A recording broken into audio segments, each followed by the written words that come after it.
Bonjour à tous, bienvenue sur les Chroniques du blindage. Alors, dans sa dernière vidéo, Emilien vous parlait de soudure. Et bien moi, je vais vous parler de brasure. Mais avant... Jingle.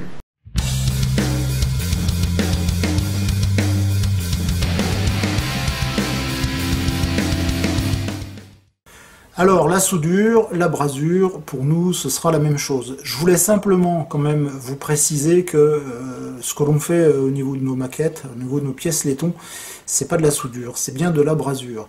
Si sur certaines publications ou sur certains sites, on vous parle de brasure, ne soyez pas déroutés, c'est bien le terme propre à ce que l'on fait.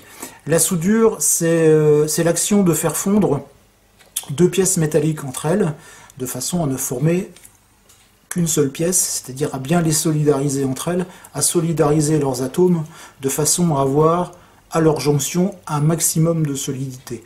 La brasure, c'est l'action de faire fondre un métal d'apport, donc ce que l'on fait, nous, avec nos pièces laiton, pour solidariser deux pièces métalliques. C'est ce que font par exemple les plombiers lorsqu'ils soudent des tuyaux de cuivre pour faire une installation de sanitaire, ils réalisent des brasures. Donc nous ce qu'on fait c'est une brasure. Ceci dit, pour simplifier le langage des uns et des autres, on va continuer de parler de soudure, ce sera beaucoup plus simple. Alors avant d'entrer dans le vif du sujet, on va regarder un petit peu ce que j'utilise moi comme matériel, qui finalement n'est pas différent de ce que Emilien vous a montré dans sa vidéo, juste quelques nuances. L'idée de nos deux vidéos, c'était de vous montrer les différentes variantes que l'on peut rencontrer d'un maquettiste à l'autre. Derrière, vous pourrez faire votre choix si vous êtes intéressé pour vous lancer dans la soudure, ou peut-être adapter votre technique si déjà vous procédez à la soudure de pièces laiton sur les maquettes. Allez, on y va. Alors, le matériel nécessaire, le minimum nécessaire pour réaliser de la soudure. Première chose à faire, une plaque de bois. Effectivement, lorsqu'on soude, on va avoir production de chaleur et je vous recommande fortement de souder sur une plaque de bois ou un morceau de carrelage en céramique, enfin ce que vous voulez, mais enfin quelque chose qui ne craint pas la chaleur. Vous voyez, celle-ci, moi j'utilise une petite planche à découper en bois que j'ai dû acheter chez Ikea à 3 francs 6 sous. Vous voyez qu'elle a déjà un petit peu souffert, et si je n'avais pas eu de planche en bois, eh bien c'est mon plan de travail qui aurait souffert. Lorsque l'on soude, bon, je vous l'ai dit, il y a production de chaleur, ça c'est pas un scoop. Il arrive parfois que le fer dérape un petit peu, mais il arrive aussi parfois qu'on ait des projections de matière, notamment dues au flux. Lorsqu'on chauffe le flux, je vais vous expliquer ça après, on a des projections de matière, alors ça va pas bien loin, mais si vous soudez sur votre bureau tout neuf, votre bureau va pas rester neuf bien longtemps. Voilà, donc la base de travail, moi ça sera une planche en bois. Alors au niveau du matériel, l'outil principal, bien entendu, c'est le fer à souder. Alors moi, j'utilise un fer comme ceci, un fer Antex. Alors Antex, c'est la marque, hein. Donc les fers Antex sont assez réputés dans le domaine de la soudure, parce que c'est du matériel de professionnel, c'est du matériel qui est fiable, et c'est du matériel donc qui répond bien aux spécificités dont on a besoin pour réaliser de la soudure. Celui-ci, c'est un fer qui est réglable, donc on peut régler la température de chauffe. Point important sur le matériel de soudure, c'est la panne. Juste pour terminer, Emilien vous a montré qu'il soudait avec une station de soudure. Ça peut être une option. Ceci dit, comme il vous l'a dit dans sa vidéo, la station de soudure permet de régler la température de soudure et la température de chauffe, pardon. Et pour nous, ce qu'on a à en faire, c'est totalement inutile. Donc si vous n'avez rien à votre disposition et que vous souhaitez investir dans du matériel de soudure, n'investissez pas forcément dans une station de soudure, mais vous pouvez investir dans un fer à souder. Juste pour terminer avec les fers à souder, si vous n'êtes pas encore pratiquant au niveau de la soudure et que vous souhaitez malgré tout faire l'essai, n'investissez peut-être pas non plus tout de suite dans un fer Antex qui coûte environ 80-100 € en fonction des fournisseurs. Vous pouvez acheter ce type de fer à souder qu'on trouve en grande surface de bricolage. C'est de l'ordre d'une quinzaine d'euros. Par contre, le souci, c'est que ce type de fer à souder, on atteindra vite les limites qui nous permet d'obtenir par rapport à sa conception. Ce qu'on a besoin, je vous parlais tout à l'heure de la panne, je vais y revenir, ce qu'on a besoin lorsque l'on soude, c'est d'une température de chauffe constante. Vous voyez ici, je vous parlais de la panne, sur ces deux appareils, vous avez le fer en tex où la panne vient recouvrir le corps de chauffe, d'accord? Et vous avez cet appareil-là, qui coûte 10 fois moins cher. Par contre, la panne est à l'intérieur. Lorsqu'il y a production de chaleur au niveau du fer à souder, la chaleur va bien sûr avoir tendance à se dissiper vers l'extérieur. Donc, vous avez votre panne qui va bien sûr chauffer, mais vous allez avoir une grosse déperdition thermique à ce niveau-là. Chez Antex, vous avez le corps de chauffe, la chaleur se dissipe vers l'extérieur, et vous avez la panne qui vient recouvrir le corps de chauffe, et donc on a beaucoup moins de déperdition thermique. Lorsque l'on soude, notamment donc ce que je vais vous montrer après, donc soit avec de la soudure liquide, soit avec du fil à souder, la température de fusion de la soudure c'est d'environ 190-200 degrés. Par contre, on a besoin d'un appareil qui va au-delà de 190-200 degrés, puisqu'on a énormément, malgré tout, de déperdition calorifique au niveau de l'appareil de chauffe. Et donc, si vous chauffez à 200, en fait, au bout de votre panne, vous serez très rarement à 200, vous n'arriverez pas à souder. Moi, mon fer en tex, je le règle sur 450 degrés. Donc, essayez de vous maintenir entre 350 et 450 degrés. C'est une bonne alternative pour pouvoir réaliser des soudures très propres et de vraies soudures, non pas des collages comme on peut en obtenir avec du matériel où la chauffe est moindre. C'est-à-dire qu'en fait vous solidarisez vos deux pièces, mais en fait il n'y a pas de soudure à proprement parler, il n'y a pas de brasure qui s'est réalisée, et vous avez vos pièces qui finiront forcément soit en phase de peinture, soit en phase de montage, ce qui serait encore mieux. Ce qui est encore pire, c'est une fois la maquette terminée, vos pièces finiront par se décoller. Et alors là, c'est un petit peu la galère pour faire de la retouche. Donc le fer à souder, fer en tex, avec donc là ici une panne de crayon, pardon, donc une pointe de crayon. J'utilise, alors j'ai quelques pannes de réserve, hein, parce que la panne finit quand même par s'user. J'utilise aussi ce type de panne, qu'on peut appeler panne sabot, hein, donc qui permet d'avoir une surface de chauffe qui est plus importante. Donc ce type de panne servira plutôt à souder les petites pièces ou les angles, hein, ce qu'on verra tout à l'heure. Et puis là, on sera plutôt sur de la soudure pour des pièces plates ou des pièces de grande dimension. Voilà, alors au niveau du fer à souder. Chose très importante, c'est la propreté de votre panne. Si votre panne n'est pas propre, la chaleur n'arrivera pas à se dissiper correctement. Donc il faut toujours veiller au bon entretien de la panne. Pour ce faire, moi j'utilise de la paille de fer. Alors c'est une paille de fer extrêmement douce, voilà, qui ne raye pas, c'est très important. Si jamais vous rayez votre panne, vous allez avoir un encrassement qui va se produire beaucoup plus rapidement, et vous n'arriverez pas à souder. Comment on voit qu'une panne est propre? Eh bien, c'est pas compliqué, hein. La panne, elle est propre à partir du moment où elle brille. Alors, pour la faire briller, il y a plusieurs solutions. Tout d'abord, il y a le nettoyage à la paille de fer. Donc, généralement, moi, je réserve le nettoyage à la paille de fer avant chaque avant chaque séance de soudure. D'accord? Parfois, pendant la séance de soudure, si vraiment j'ai des problèmes de dissipation de la chaleur, mais c'est plus rare. Lorsque je réalise ma séance, par contre, moi j'utilise une éponge mouillée, Emilien non, moi oui, donc c'est pour ça que je chauffe un petit peu plus aussi, 450 degrés. Donc même si j'ai un peu de déperdition thermique, lorsque je nettoie ma panne, je garde quand même une bonne température de fusion pour la soudure. Ensuite, on aura besoin d'un certain nombre de pinces. Alors moi j'utilise plutôt des presselles à manche en bois. Le bois étant un très mauvais conducteur de chaleur, ça évite de se brûler. Voilà. Et puis les pressels, c'est indispensable parce que vous pouvez maintenir vos pièces, poser la presselle, vous conservez l'usage d'une main, vous pouvez souder avec votre main gauche si vous êtes gaucher, votre main droite si vous êtes droitier. J'utilise aussi ce genre de petites pinces, ça c'est disponible aussi chez Decapod. Petite parenthèse par rapport à Decapod. Decapod, c'est un VPCiste spécialisé dans le train miniature qui commercialise un nombre intéressant de produits de soudure, dont la soudure liquide. Donc allez voir sur leur site, hein, vous verrez, il y a énormément de choses. Ils commercialisent des pièces en laiton et donc ils commercialisent également la soudure qui permet d'assembler ces pièces laiton.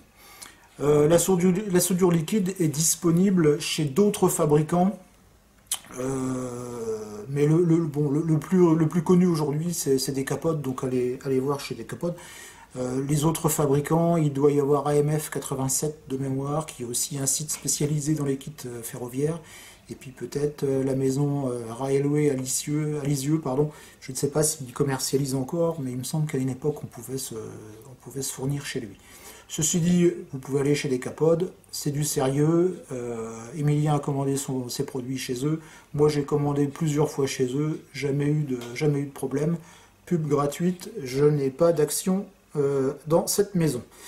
L'intérêt de ces petites pinces, c'est qu'elles sont malléables, c'est-à-dire que vous voyez, je peux leur faire adapter un petit peu la forme que je veux en fonction de la pièce que j'aurai à maintenir. Donc ça peut être une alternative intéressante au pressel. D'accord.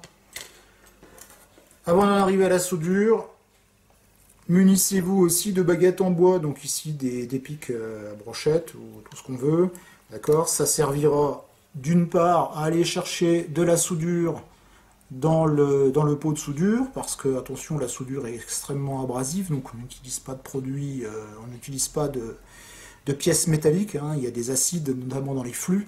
Donc si vous tenez à conserver vos outils, utilisez plutôt des outils en bois. Et puis ça sert également à maintenir certaines pièces. Voilà, lorsque je viens souder, je peux maintenir en place deux pièces, et puis donc venir appliquer mon fer à souder pour pouvoir réaliser la soudure. Plus tout un tas d'autres choses à votre convenance, puisque comme d'habitude, on a tous nos petites manies lorsqu'on réalise un travail, et on a tous aussi nos outils de prédilection. J'en viens maintenant au produit indispensable, donc la soudure. Ici j'ai donc de la soudure liquide, donc de chez Decapod. J'utilise aussi du flux, d'accord. Donc le flux, je vais vous expliquer à quoi ça sert. Et puis de temps en temps, pour certaines pièces, je vais utiliser du fil d'étain. Donc c'est un peu en fonction de ce que j'ai à souder, de la forme de la pièce que j'ai à souder. Lorsque je vais souder de petites pièces, je vais plutôt utiliser de la soudure liquide. Lorsque je vais avoir à souder des pièces plates entre elles, je vais plutôt utiliser de la soudure liquide avec ma panne sabot, d'accord. Et puis lorsque je vais avoir à souder, on le verra tout à l'heure, une pièce qui présente des angles droits, je vais plutôt utiliser mon fil à souder, parce qu'il permet d'apporter plus de matière que la soudure liquide.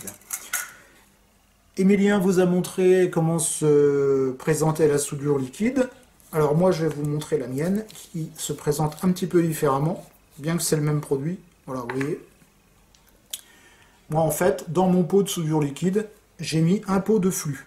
Si bien que le flux va rester en surface et va éviter ma soudure liquide à terme perdre de ses propriétés. D'accord. Donc en fait j'ai acheté un pot de flux que j'ai versé dedans, et puis donc j'ai ma soudure liquide qui est dans le fond et j'ai mon flux qui est en surface. Alors le flux, puisqu'on en parle, à quoi ça sert? Le flux, ça sert à propager la soudure une fois qu'elle a été liquidifiée par la chaleur du fer, donc à bien la propager sur la pièce, mais ça sert aussi à la propagation de la chaleur. D'accord. Donc le flux, c'est indispensable. Si vous n'avez que de la soudure et que vous n'avez pas suffisamment de flux, vous n'arriverez pas à faire une bonne soudure. Lorsque vous... Alors après, c'est un petit peu l'expérience qui parle. Hein. Lorsque vous sentez donc que vous n'avez pas suffisamment de soudure, notamment si vous utilisez de la soudure liquide et que votre soudure est un petit peu sèche, il suffit simplement de rajouter un petit peu de flux. Vous allez voir, le processus de soudure va se réaliser instantanément. On utilise aussi du flux lorsque l'on soude avec du fil à souder.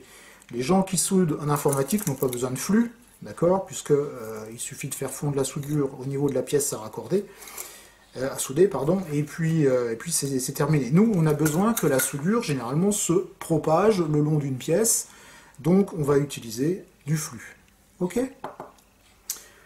Voilà donc pour le matériel. On va donc brancher le fer et on va passer à la pratique. Alors pour la phase pratique, ce que l'on va faire, c'est qu'on va souder un petit coffre.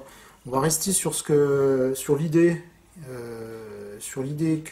qu'a mis en œuvre Emilien dans sa vidéo. Il a soudé un petit coffre. Donc ce qu'on va faire, c'est que on va souder aussi un petit coffre. Comme ça, vous verrez, ça vous permettra de comparer un petit peu les deux façons de faire. Alors il n'y a pas un qui est meilleur que les autres, bien entendu. Hein. C'est simplement, encore une fois, chacun fait selon un petit peu ses habitudes et de la façon dont il sent le mieux pour l'utilisation des outils. Alors j'en ai déjà fait un ici sur le T34, hein. Donc c'est un coffre que l'on va trouver fixé sur les garde-boue. Donc j'ai déjà fait celui-ci. Celui-ci, il a été entièrement réalisé avec de la soudure, c'est-à-dire y compris au niveau des petites pièces. Ce n'est pas nécessaire de souder également les toutes petites pièces qui peuvent très bien être collées avec de la cyano en utilisant la méthode que je vous ai montrée dans une vidéo précédente. D'accord? Donc là je l'ai fait, j'avais tout fait en soudure un petit peu pour le fun, mais très franchement ce genre de petites pièces, si vous les faites à la cyano, il n'y a pas de souci. L'important c'est de bien souder les grosses pièces, ce qui vous permettra d'avoir un assemblage qui est absolument définitif. Alors le coffre, je vais mettre ça de côté, le coffre sur lequel on va travailler, voilà, c'est celui-ci, hein. Donc là, celui-ci, c'est celui que j'ai fait dernièrement. Donc on va coller, on va assembler celui-ci, donc pratiquement c'est pratiquement le même processus, si ce n'est que celui-ci est un petit peu plus grand. Alors, avant de démarrer de souder, il faut préparer ces pièces. Les pièces laiton, de par leur processus de fabrication, sont généralement grasses, voire possèdent des résidus d'acide qu'il faut absolument éliminer. Alors, il faut bien sûr déjà les éliminer si vous faites un collage à la cyano, mais il faut aussi les éliminer, bien entendu, si vous faites une soudure. Sinon, vous risquez d'avoir des problèmes, bien entendu, d'accrochage. Alors pour ce faire, moi j'utilise deux choses, soit du tampon à récurer, soit un stylo à fibre de verre, en fonction de la grosseur de la pièce. Alors par exemple, ici là, donc j'ai mon coffre qui est encore sur la grappe. Donc avant le dégrappage, voilà, je vais venir frotter mes pièces. Alors vous pouvez passer éventuellement en premier lieu un petit coup d'acétone, hein, si vous voulez, sur l'ensemble des pièces. Ça peut pas faire de mal. Mais moi, systématiquement, donc, je viens mettre un coup de crayon, voire un coup de tampon Jex et de crayon, les deux. En plus, vous allez créer au niveau des pièces des micro-rayures qui va renforcer encore soit le collage à la cyano, soit la soudure si vous utilisez de la soudure. Voilà, donc j'aurai ces deux petites pièces là aussi qui vont entrer dans le processus de fabrication. J'aurai celle-ci, j'aurai celle-ci, j'aurai celle-ci. Je vais faire. Alors on fait les deux côtés, hein, bien entendu. Hein. Voilà. Ça c'est bon. Ça c'est bon. Et ça c'est bon. Ok. Alors, moi pour dégrapper, j'utilise plutôt un cutter à lame plate. Voilà, on va déjà faire les grosses pièces, on fera les petites après.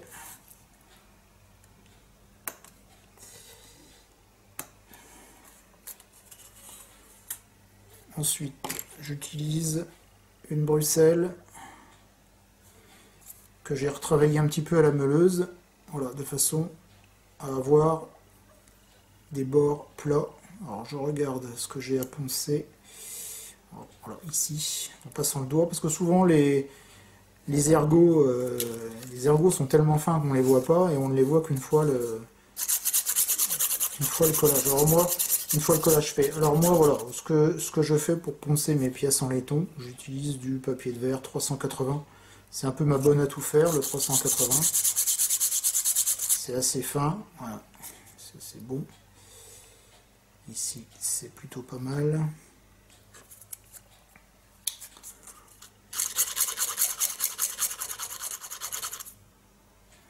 Ok.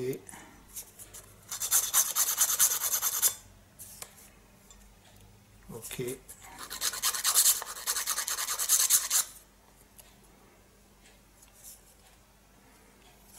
Et ok, ça marche. Allez, je vais continuer à dégrapper mes pièces, je vais faire ça hors caméra. On se retrouve une fois que toutes les pièces sont prêtes.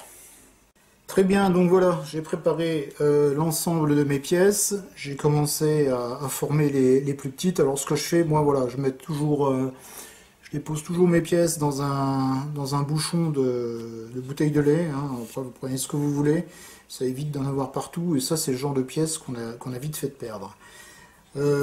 Sur mes grosses pièces, donc j'ai donc une pièce plate qui sera là à former. Donc ça qui constitue le corps de la boîte, du coffre. Et puis donc ici j'ai le couvercle. Alors j'ai gardé le couvercle pour le faire avec vous. J'ai ma petite plieuse à photodécoupe. Je vais faire un petit zoom, hop, de façon à ce qu'on voit un petit peu mieux. Voilà. Alors les plieuses à photodécoupe, peut-être qu'un jour je ferai un tuto sur la photodécoupe. J'en possède plusieurs. Mais en fait, dans 95% des cas, j'utilise celle-ci parce qu'elle est petite, elle va super bien et avec ça, on fait pratiquement tout ce qu'on a besoin de faire. Donc c'est une plieuse de chez Trumpeter, hein, pour ceux que ça intéresse, et c'est vraiment un très très bon produit. Alors voilà, donc on va commencer par, je regarde ici, voilà, je suis bien au niveau de la cam. Donc, voilà. Alors, est-ce qu'on voit bien? Bon, après, voilà, il n'y a pas de secret. Hein. Donc, il suffit simplement, on va déjà faire les grands côtés. Voilà.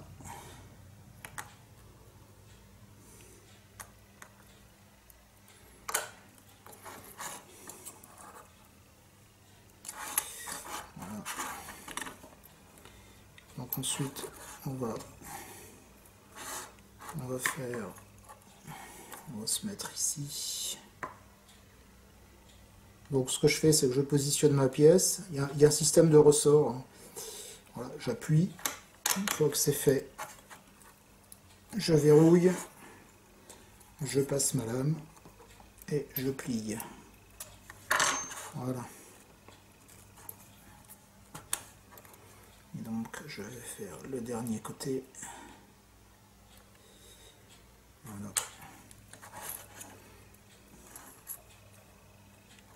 Voilà, ça va tout seul. Une fois que c'est fait, je vérifie.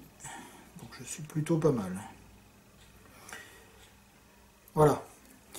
Ensuite, alors on va passer. Alors il faut toujours bien étudier hein, un petit peu la façon dont on va procéder pour les différentes étapes de soudure.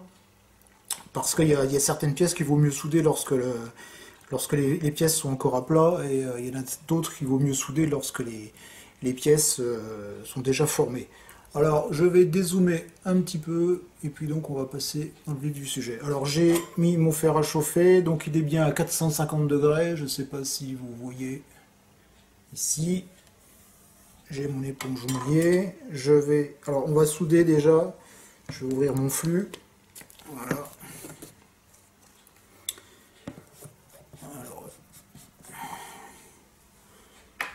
Donc moi ce que je fais généralement, je prends pareil un petit bouchon plastique, je vais chercher du flux. Alors il est bien compact, hein, quand ça fait un moment qu'il n'a pas été utilisé, voilà, et j'en dépose. Voilà. J'ai normalement à ma disposition un vieux pinceau, que voilà, donc qui va me servir à déposer le flux. Et puis j'utilise aussi un vieux morceau d'essuie-tout. Donc vous voyez, celui-ci, enfin, le papier absorbant. Celui-ci a déjà vécu. Alors, les pièces qu'il va falloir mettre en place, ce sont les pièces qui servent de fermoir. Et donc, elles se collent depuis l'intérieur. Donc, je vérifie déjà. Voilà. Donc là, je suis bien sûr l'intérieur. Voilà, ok. Donc, je vais zoomer de façon à ce que vous voyez bien l'opération. Voilà. Donc j'ai positionné une pièce qui était déjà formée. Je la maintiens.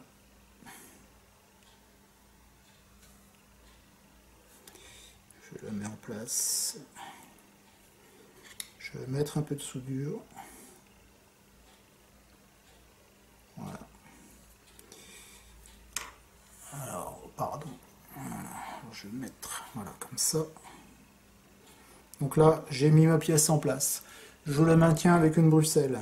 Je n'ai pas pris de presselle parce que je n'ai pas de presselle suffisamment fine pour maintenir la pièce. J'y ai ajouté de la soudure liquide. Alors, on est bien, ok.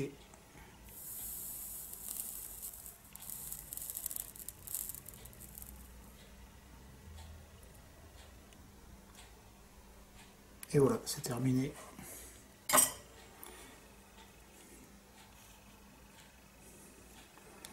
Je vérifie. C'est du costaud. Voilà. Alors ce que je peux faire une fois que ma pièce est en place, vous voyez, pour ça que j'ai mon flux directement. Hop.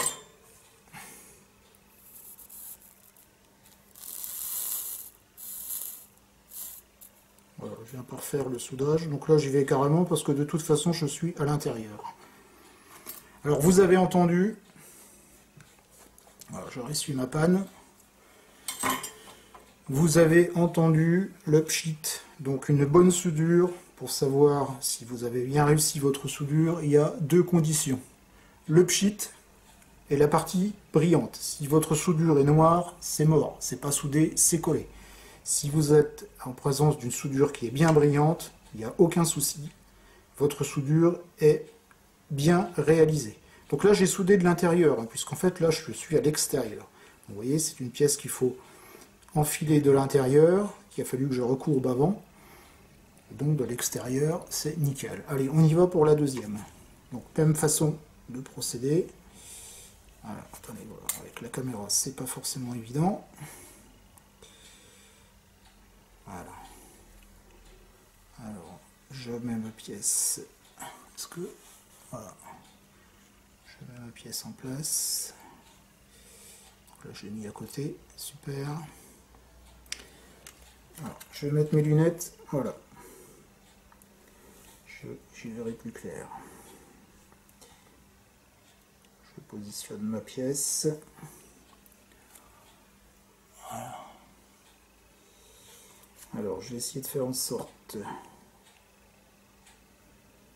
Voilà, je suis bien. Que vous puissiez voir. Donc, je maintiens. Alors, je maintiens vers le haut.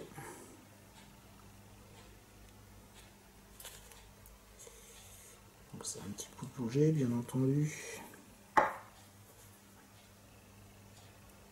Voilà. Je travaille avec ma main droite habituellement. Voilà. Ma pièce est maintenue. Je mets... Alors, est-ce qu'on voit bien? Ok, je vais mettre un peu de soudure. C'est bon.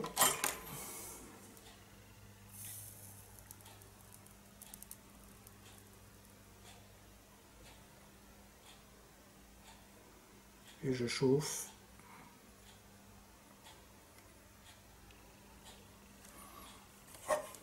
Voilà.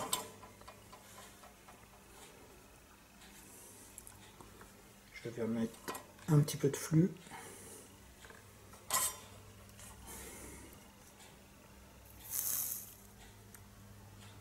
Et voilà.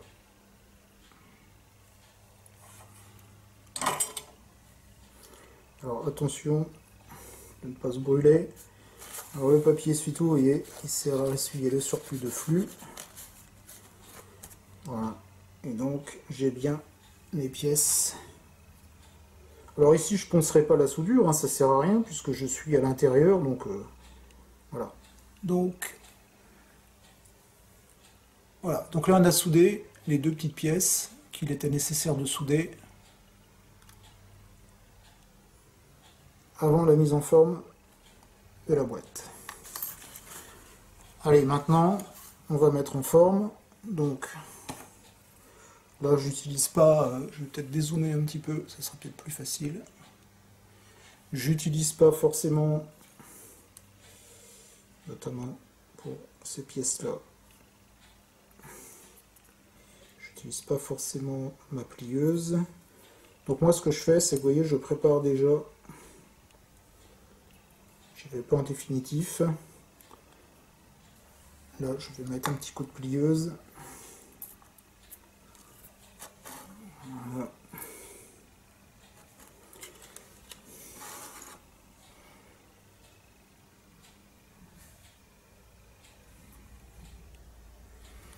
Alors il faut bien régler.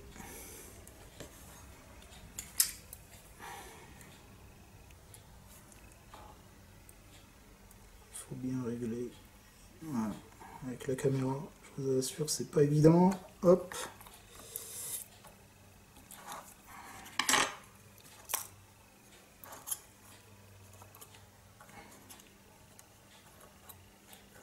Voilà. Donc en fait, je ne cherche pas tout de suite. Voilà. Je fais un pré-pliage que je vais terminer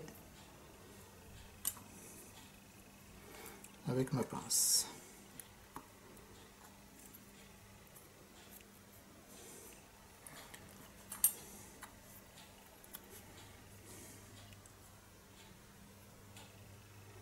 Donc, en y allant petit à petit, ouais, on y arrive. Voilà.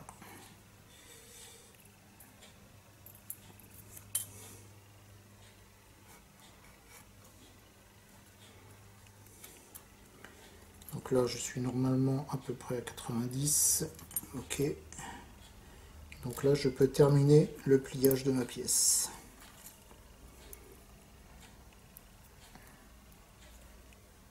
Voilà. Donc là, le pliage est terminé. Il va falloir que je passe à la partie soudure. Alors, ma pièce est formée. Donc, lorsque l'on a une pièce à souder qui a une certaine longueur, on va commencer par souder à un endroit et on va progresser tout doucement vers la fin. On ne cherche pas à souder tout d'un coup parce que si on est de travers, il va falloir redessouder, enfin ça va être un petit peu compliqué.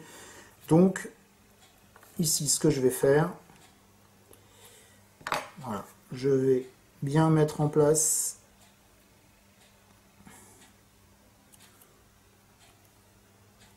la première partie du bord, voilà.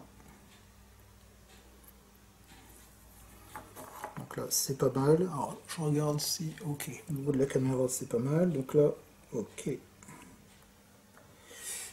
Alors ce que j'aurais dû faire, c'est ouvrir mon flux. Là on va utiliser du fil d'étain. Alors je recommence. Alors, je regarde si on est bien par rapport à la caméra, c'est pas mal. Alors,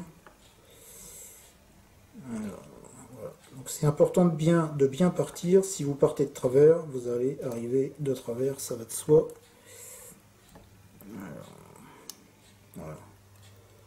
Il faut savoir que c'est quand même des pièces qui sont plutôt pas mal foutues. Hein. C'est assez précis. Voilà. Je vais déposer un peu de flux dans ma pièce. Est-ce qu'on voit bien? Oui. Je prélève. Je vais nettoyer ma panne. Je prélève un peu d'étain.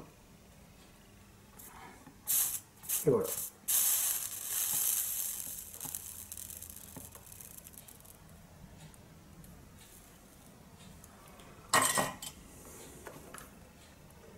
Je maintiens, normalement c'est bon. Voilà, donc là j'ai commencé, j'ai collé, j'ai soudé cette partie-là. Alors, est-ce que vous voyez bien? Ouais, je pense qu'on voit plutôt pas mal au niveau de la caméra. Voilà, vous voyez, donc comme je soude de l'intérieur, ça m'évite d'avoir trop de matière à poncer à l'extérieur. Alors, il y en a bien sûr un petit peu, mais ça, c'est rien du tout. Et donc, une fois que j'ai fait ça, eh bien, je continue. Je me repositionne. Je vais remettre un petit peu de flux. Voilà. Alors, hop. Je prends mon fer, je le ressuie sur mon éponge, je prélève un petit peu d'étain et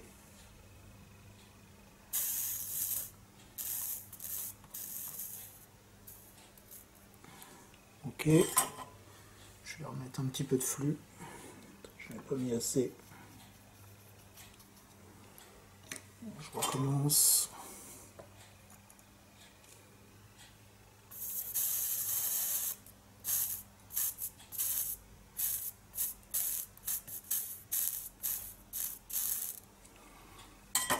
Je remets un peu de flux.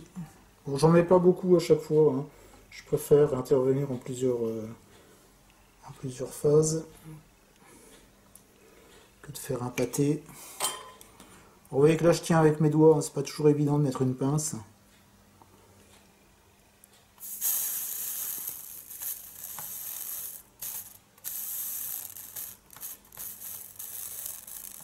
Voilà.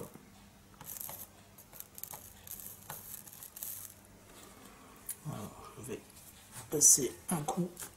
Voilà, donc éponge mouillée sur ma panne, et là, voilà, donc ma panne, vous voyez, est bien brillante, donc ça veut dire que je suis optimum au niveau de la chauffe. Voilà, donc là ça a un petit peu débordé, mais c'est très bien, hein, c'est aussi ce que je recherche, de façon à pouvoir poncer par la suite. Et puis donc, bah, je vais terminer la mise en place.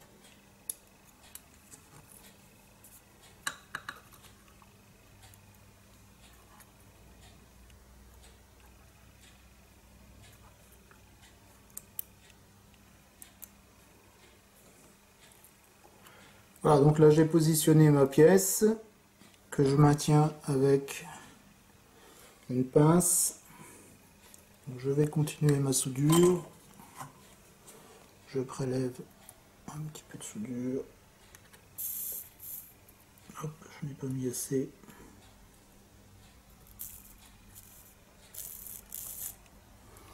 Je vais remettre un peu de flux.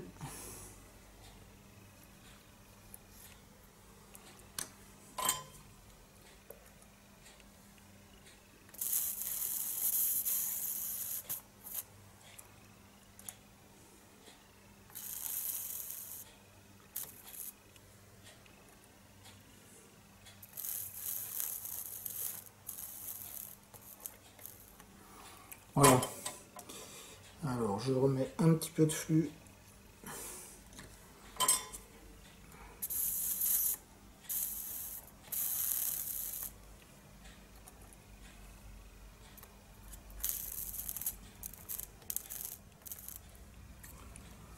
Je vais nettoyer ma panne. Je vais ressortir un peu mon fil. Donc là, je suis plutôt pas mal, c'est soudé. Alors, je vais quand même remettre, voilà, du flux. Et je remets de la soudure.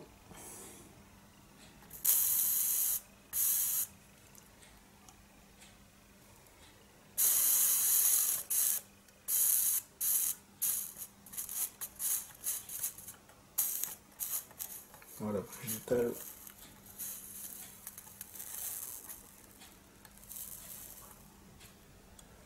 Voilà, là c'est terminé.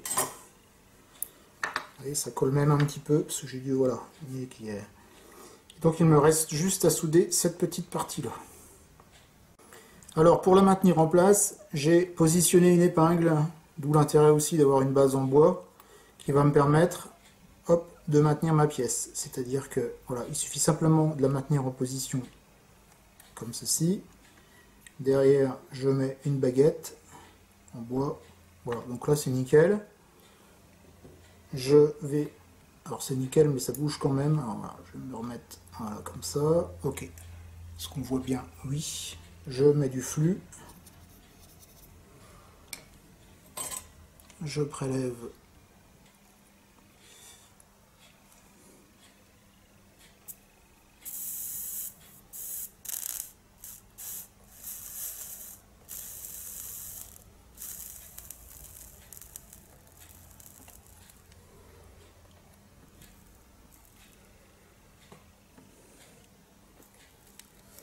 Alors, il me reste juste un demi-millimètre où j'aimerais mettre de la soudure. Hop.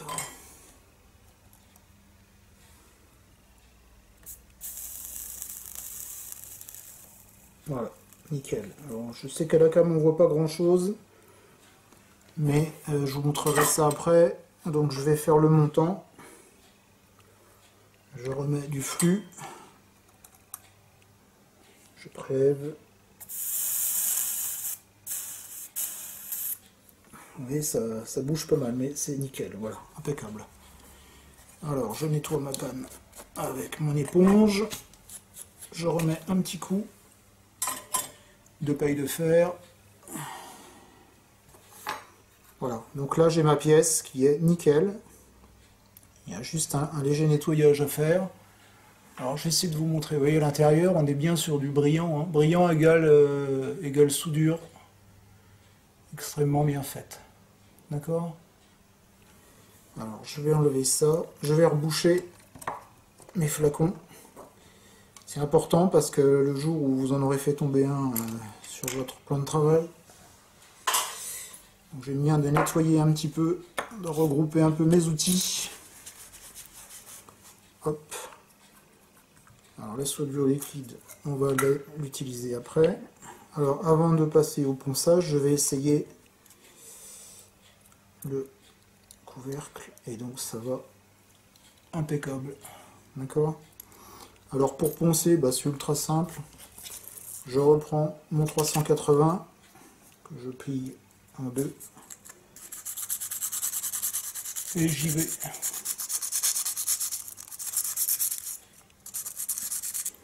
Voilà, un petit coup en dessous, même si c'est une partie qui ne se voit pas.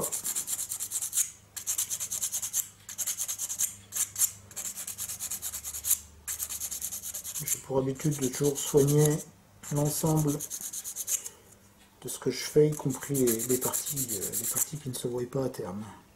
Voilà, donc pour terminer, je vais passer un petit coup de stylo fibre.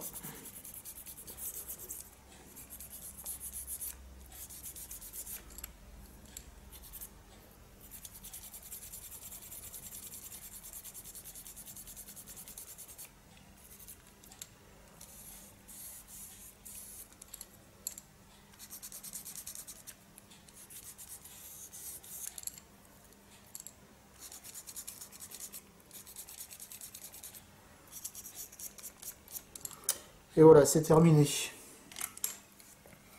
Donc voilà notre pièce qui vient d'être assemblée, soudée. Je vous garantis que c'est du costaud. Et maintenant donc je vais passer à la mise en place du couvercle. Alors j'avais prévu de déformer un peu la pièce pour lui donner une allure un peu plus opérationnelle. Bon, moi je vais pas le faire tout simplement parce que je n'ai pas envie de vous montrer quelque chose. Je voudrais rester sur quelque chose de propre. C'est pas bien grave, hein, c'est pour mon fameux T34 Serbe. Donc une fois que j'aurai, je vais souder la partie le couvercle. Une fois que je l'aurai soudé, je procéderai à la mise en place des petites pièces, donc les charnières, etc. Ça, je le ferai hors cam, parce que je ne vais pas les souder. Je les avais, comme dit tout à l'heure, je l'avais soudé sur la petite pièce, la petite caisse, pardon, que j'ai déjà faite. Mais franchement, il n'y a aucune plus-value. Je vais les coller à la cyano avec la même technique que ce que je vous ai montré dans une précédente vidéo, c'est-à-dire pose de cyano, nettoyage à l'acétone. D'accord ? Allez, on va y aller pour le couvercle. Je vais simplement terminer la mise en forme ici, parce que je me suis aperçu que j'avais un petit décalage. Voilà.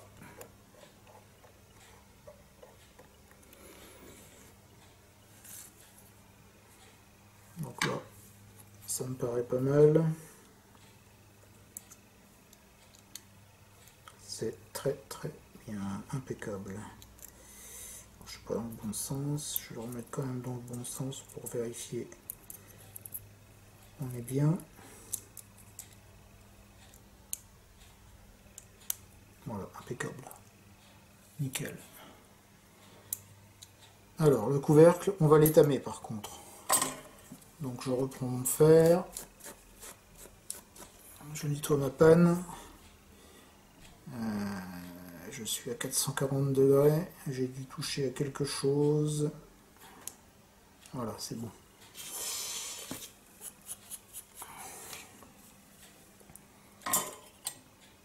Alors, je récupère mon pinceau. Je vais déposer un peu de soudure liquide. Donc là, vous voyez, comme ça fait un petit moment qu'elle est, sur le bouchon plastique. Voilà. Je vais remettre un peu de flux parce que je sens bien qu'elle est un peu sèche. Alors normalement, je devrais changer de panne. Là, il faut que j'attende que le fer refroidisse. Donc, on va faire ça avec la panne pointue. Ça va le faire aussi. Alors ce qui m'importe, c'est voilà, d'avoir de l'étamage, pas forcément partout.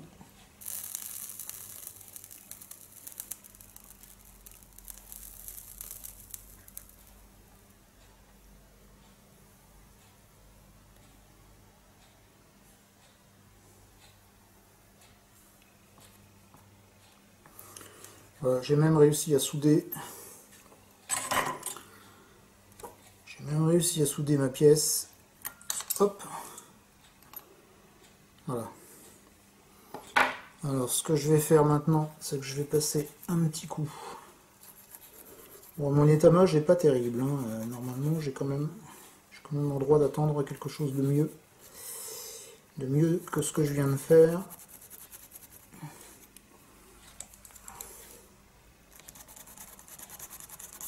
Et ça suffira de toute façon. Alors, je vais positionner mon couvercle. Alors, je regarde si je suis bien par rapport à la caméra, c'est pas mal. Donc ici, je suis sur l'arrière. Voilà.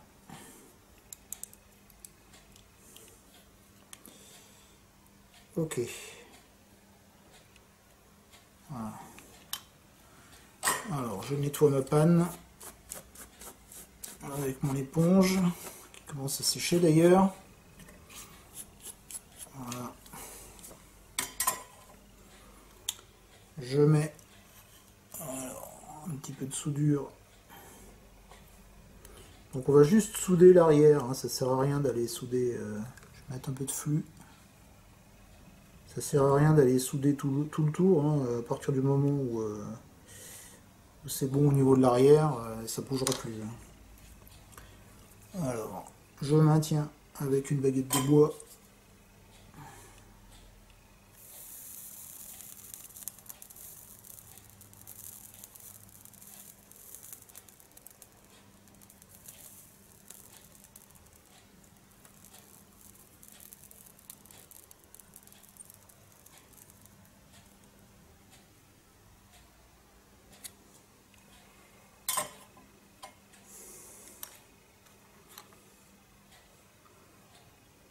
Donc, on voit bien que la soudure est bien brillante, hein. Donc mon couvercle est définitivement fixé. Voilà. Je mettrai un petit morceau, un petit coup de... petit morceau, oui, pourquoi pas. Un petit coup de stylo fibre.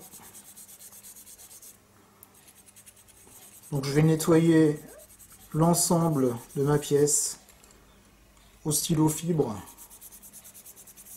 et éventuellement, si j'ai des surépaisseurs un peu trop importantes, au papier 380. Lorsque j'aurai fait ça, je vais la nettoyer avec de l'acétone, parce que là on a quand même pas mal de résidus de soudure et d'acide.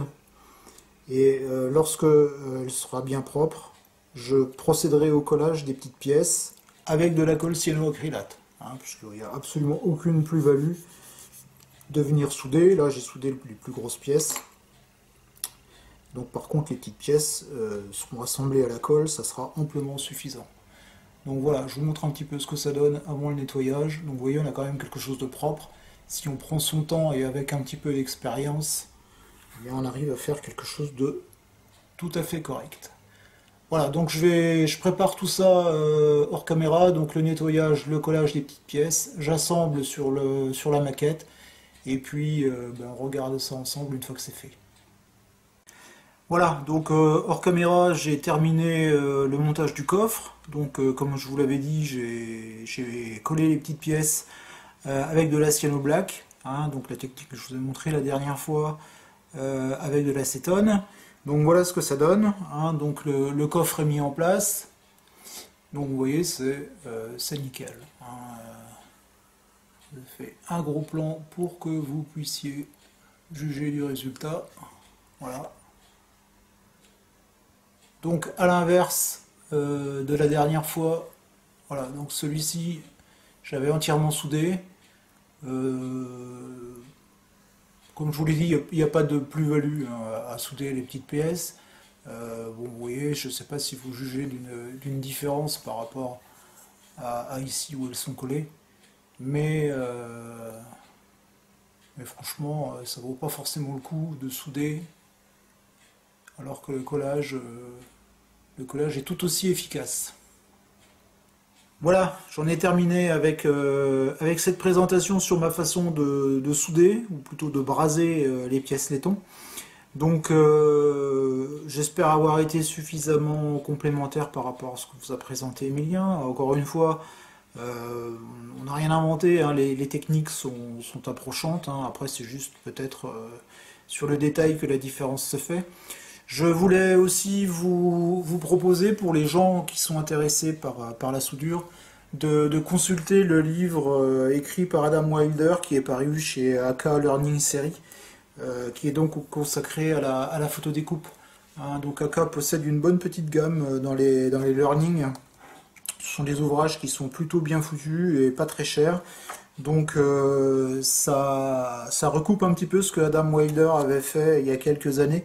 En vidéo, il avait sorti un CD, une vidéo qui était plutôt pas mal, où il expliquait sa technique de soudure, qui est encore un petit peu différente de ce qu'on vous a présenté, parce que lui utilisait du flux, enfin de la pâte à souder en fait. C'est un flux, plutôt pâteux, mais globalement la technique reste la même, hein. Donc si vous voulez approfondir un petit peu vos connaissances, regardez un petit peu ce bouquin qui est plutôt bien fait, encore une fois, hein. Voilà, on vous parle des colles aussi, etc. Et puis on va aussi vous expliquer comment on fabrique la photodécoupe, hein, un procédé d'insolation. Donc on comprendra mieux pourquoi il est bien nécessaire de nettoyer les pièces pour enlever tous les acides qui servent à la fabrication des pièces en photodécoupe. Voilà, donc je vous souhaite bon courage pour ceux qui veulent se lancer dans l'aventure. Prenez bien votre temps, soyez méthodique. Et puis de toute façon, c'est à la portée de tout le monde, il n'y a aucun souci. A très bientôt sur les chroniques du blindage.